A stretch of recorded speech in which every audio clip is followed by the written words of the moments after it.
I promise when your birthdays roll around, I won't call you all out in worship. Poor Yira, sometimes.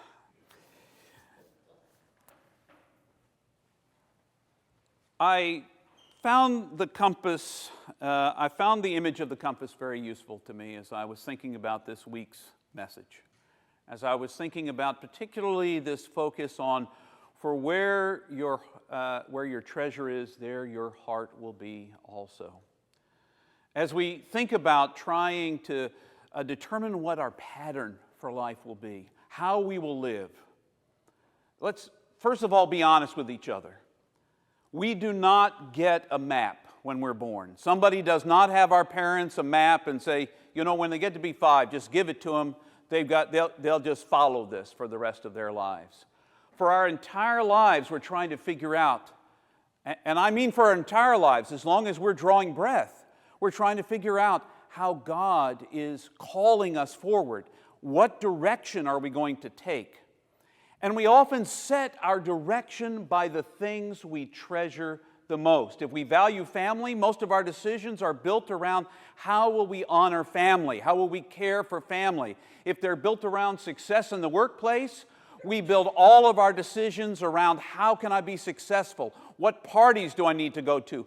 How much do I have to talk to these people who supervise me? How much time do I need to spend at the office? Do I need to beat everyone to the office and be the last one there after everyone else leaves so everyone thinks I'm doing a lot of work?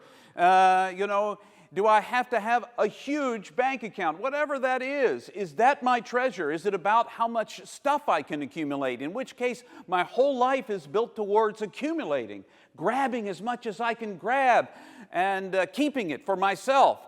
And so every choice I make lets me sacrifice some other piece of my life as I focus only on the thing that I treasure. And what this passage invites us to do, first of all, is to ask ourselves, what is it in our lives that we hold as our highest treasure? There's not an answer I can give you off the top of your, because you'll all express it differently. If I was to go around the room, I won't do it. If I was to go around the room online and have every one of you state how you would say it, you would even, if you wanted to say God is my highest treasure, you would all say it in different ways. I believe love. I believe love is what guides my life. And I want to set my compass to love. I want to set my compass to whatever that is that you have come to treasure. Because let's be honest with each other. Whatever it is that's most valuable to you is the thing you're going to make decisions, choose, go after against all other things. Now that doesn't mean, you won't trip along the way, that something else won't come along and distract you for a moment, but you always come back to the thing you treasure. Now, one of the things I've discovered with my life is the things I treasure have changed over the years. The way I've even expressed it. When I was a young man, I wanted to be successful. I even dreamed when I first felt the call to do this thing that I'm doing right now, that someday I would want to be a bishop. I would never, ever want to be one of those anymore. Ever, not even vaguely. If they, I don't have to worry. You don't ever have to worry that I will be, because it's not going to happen. But because in the end, that's just not my calling. I don't want to be a district superintendent. I've seen their job. I don't want it. Herding clergy, it's like cats. You just never know which way they're going to go. So it's challenging. I don't want that job. If the bishop calls me someday and says that, I don't think it'll happen. Unless she got up on the wrong side of the bed, I suppose. But, that is just not going to happen in my life. But I thought that I should chart my life to be successful would mean that one day I would have a title, that it would matter what I was called, that it would matter that, how many people listened to me and hung on my every word, that my sermons drew them out into the best people they could be, the world would be transformed by the magical words that I would speak on a Sunday morning. And I would like to tell you, and so I built my I built some of my early ministry around trying to be the best preacher there ever was. You know, learning to do this thing that I do now, where it appears that I'm just making stuff up as I go. Whatever seems to come to my mind, I'm talking about it. This is a week of preparation that leads to this moment when I could talk to you like this. A week of praying and journaling and writing and thinking about the image of the compass and bringing it here. And I know that at the beginning of every week, I'm going to be here with you. I'm going to be here with you and online with you. And for folks who can't watch us live or be here in person, they will, maybe watch later in the week. And it has the opportunity to impact them. So I try to be very careful in the way I'm going to live. And I set my compass on from Sunday to Sunday on following where God and Spirit would lead me for Sunday morning's message. I try to listen for what you might need to hear. I listen to the conversations I have. And one of the wonderful things about being new here is every conversation is new. Someone comes and sits down and talks to me. I'm practicing their name, making sure so if you're having a conversation with me and I say over and over again, well, Brian, it's so good to see you. How are you doing, Brian? Brian, poor Brian. He's just sitting right there. It's like, James, it's enough. Maybe he'll never be back now. But, if I say Brian enough times, it's a way that I can remember who he is. But I'm also trying not only to remember who he is, but what he has to say to me.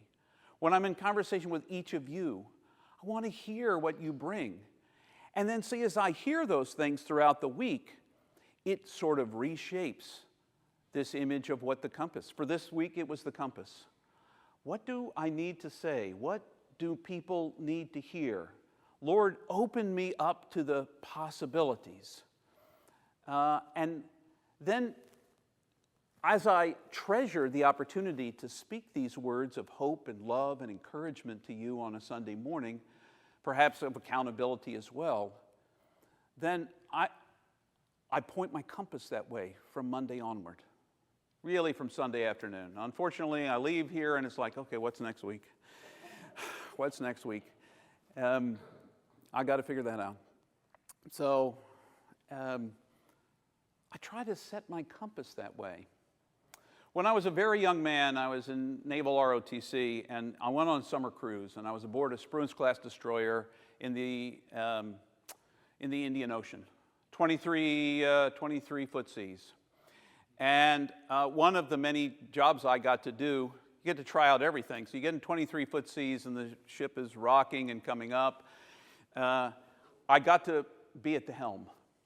So I relieved the helmsman, stepped in, and I got to essentially drive the ship.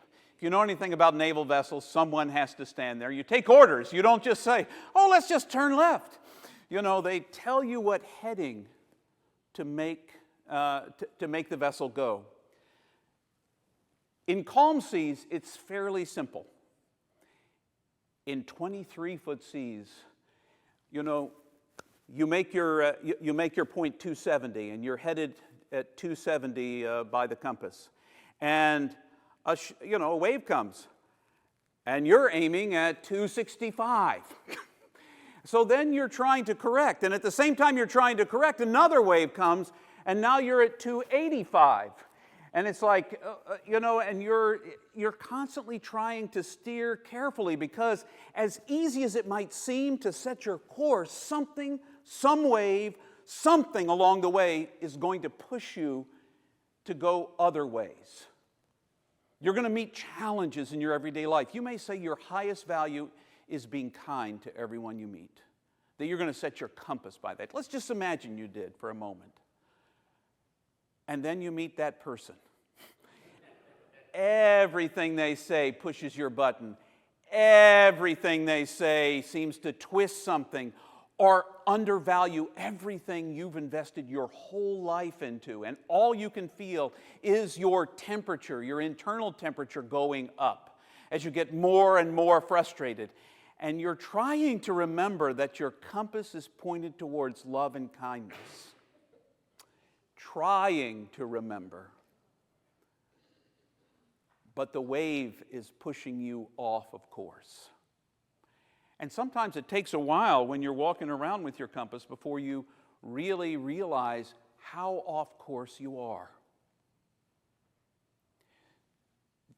The wonderful or challenging thing that God gave us, the wonderful and challenging thing God gave us and guards against all others, is the freedom to choose for ourselves. God will not make you believe. God will not make you love. God will not make you behave or show up in church on Sunday morning or any of those kinds of things. God invites you to this life of faith, this life of calling, this life of loving. And every single one of you who's ever loved somebody knows how hard work that is. There are moments when it's a wonderful celebration. And, I think of weddings. Everybody's celebrating. This is great. There's cake. It's delicious. There's food. We're all excited. We're dancing. And then real life begins. You might go on a honeymoon, and you might have a great time. And then you come back, and then you go back to work. You engage in everyday life, and the challenges of living come along. That are the waves. Those are the waves. So you have to keep coming back to ask yourself the question, what is it that I treasure most in my life? For where that treasure is, my heart, my compass point will be. How can I nurture keeping myself on compass? What do I do to make sure? Do I check in with myself? Do I have an examination of my heart every night? Just take 5 minutes to say, where was I on course today? And where, oh my goodness, was I off course? Where did I almost founder on the rocks?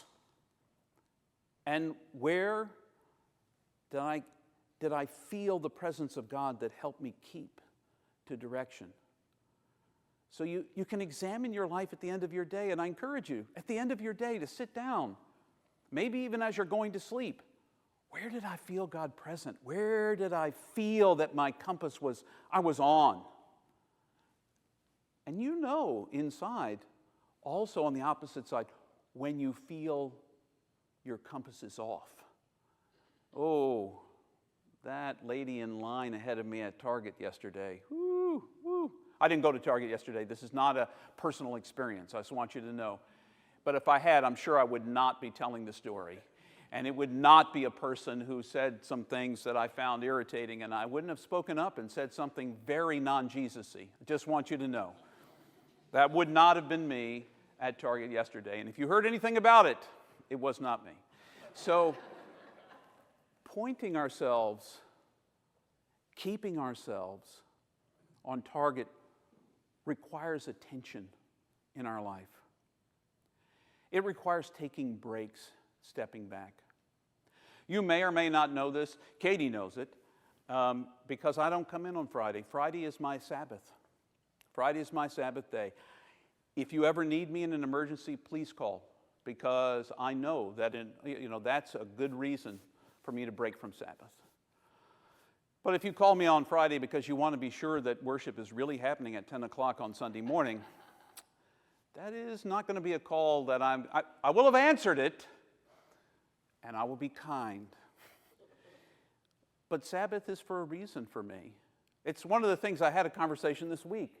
It's one of the things we don't practice so well in Northern Virginia. We rush from thing to thing to thing, and we don't stop.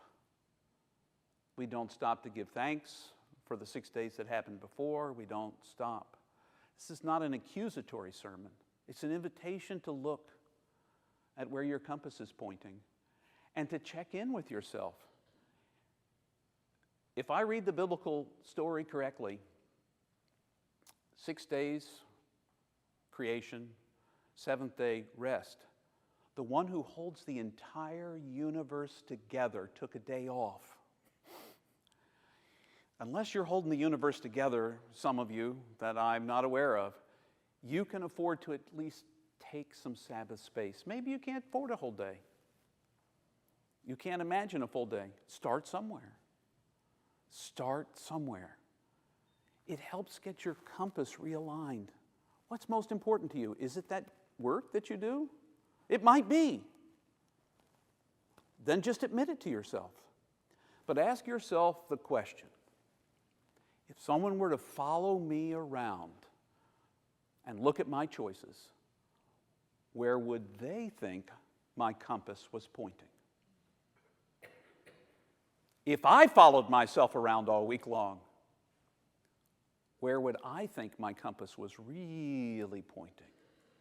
Because you see, where your treasure is, and we're the church, we treasure God's love, we treasure our neighbors, we treasure people who are like us and not like us, people who irritate us as well as people we just delight in.